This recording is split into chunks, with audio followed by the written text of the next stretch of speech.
ఒక్కొక్కరు ఒక్కొక్క పందాలో పోతారు.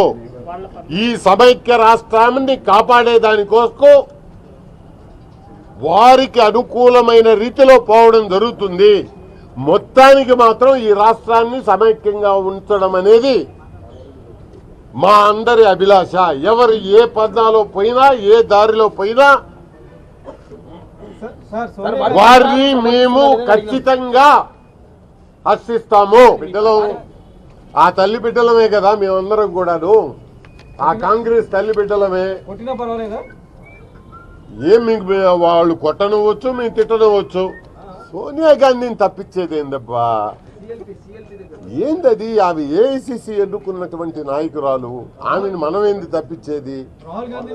కాంగ్రెస్ పార్టీ చెప్పేదేనండి, 120 సంవత్సరాల పైబడి ఉన్నటువంటి కాంగ్రెస్ పార్టీలో ఒకసారి తప్పు జరిగి ఉండొచ్చు. ఖచ్చితంగా కాంగ్రెస్ లోనే ఉంటా, కాంగ్రెస్ తోనే ఉంటా, సమైక్య రాష్ట్రానికే ఓటేస్తా.